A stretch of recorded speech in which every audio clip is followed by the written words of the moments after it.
MaryJo, I think you texted me that you wanted to try and go last. It's okay if you can't. Yes, ma'am. Okay, so it's very emotional, and I get emotional listening to all these stories, so it's really hard, but I'm going to try to get through it. Anyway, hi, I'm MaryJo Reis, and I'm here on behalf of my dad. My dad had a stroke on October 10th, 2019. Dad was rushed to Holmes Regional Medical Center where they performed a thrombectomy, which turned into a hemorrhagic conversion. After the surgery, the doctor came out and said, "I'm sorry, I caused a hemorrhagic conversion."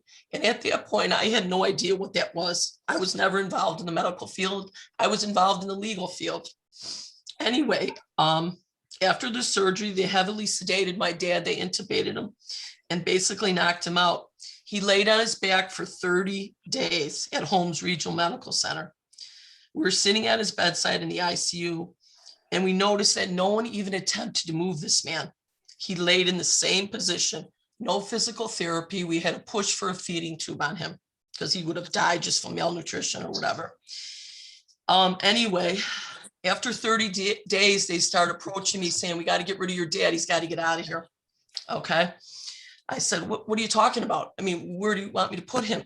"Well, we have a long-term hospital you can go to. It's called Kindred in Melbourne. It's a long-term hospital. They'll give him rehab and therapy and he'll, get better."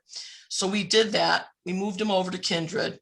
We were there at his bedside. I have 5 siblings. We all were there for him. He was never left alone if we could help it. At that hospital, they never moved him again. But when I would come to the hospital, everybody would scatter and act like they're doing something. Okay.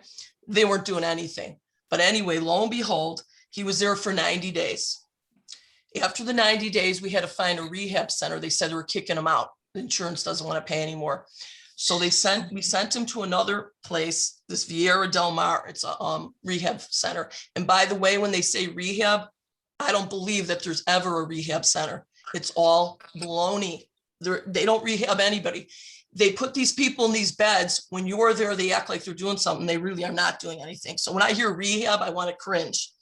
Anyway, I was at the facility the 3rd day he was there. I arrived. He was delirious. He's calling out for help.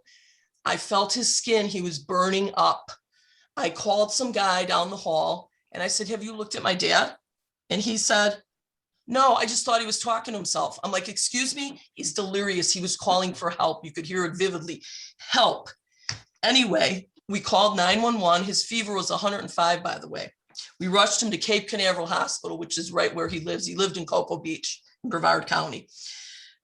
Cape Canaveral Hospital did a bunch of tests. They let me in the room. They showed me his back, his coccyx bone.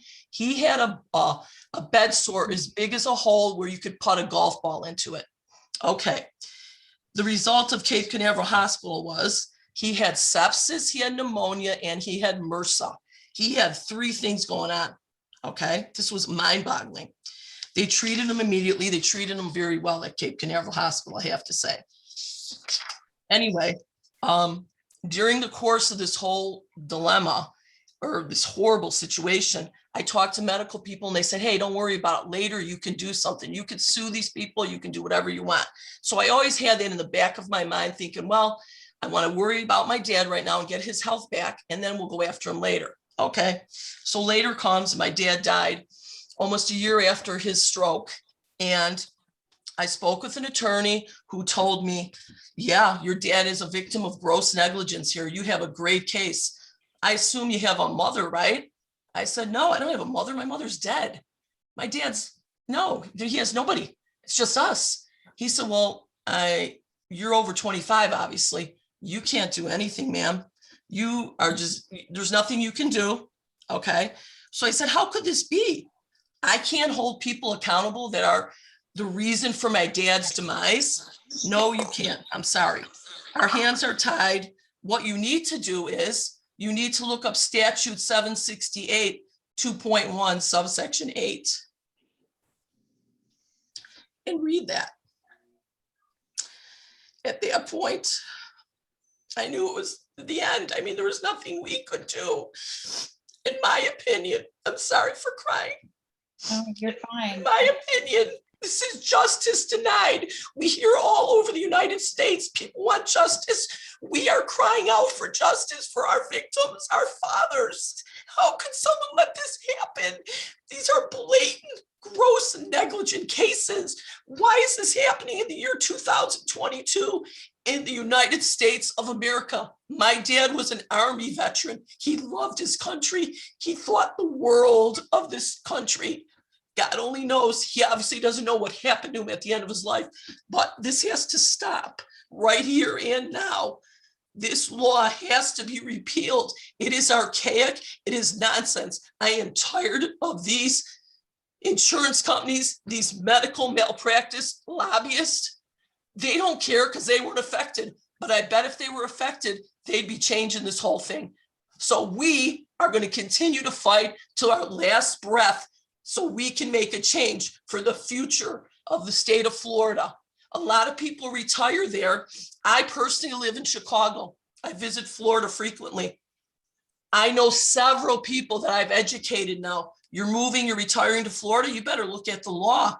If something happens to you and your wife is gone or your husband's gone or your children are under or over 25, you can't do anything. Basically, also, I must add, a doctor could lose his license in Chicago and go out to Florida and practice medicine. What is going on here in the state of Florida? It's ridiculous. And again, till my last breath, I will keep fighting for this. I want justice just like everybody else. Thanks for listening. And Senator Burgess, you need to get this on the agenda. Put it on the agenda. The Judiciary Committee needs to hear these bills. I don't want to hear any excuse. I don't care what you say. This is our legal right as United States citizens. That's all I have to say. Thank you for listening and good luck to all of us because I know we're going to be victorious eventually. Thank you. Thank you so much. God bless you, Mary. Thank you for sharing that. I know it was hard, but It was. we're gonna make a big impact, and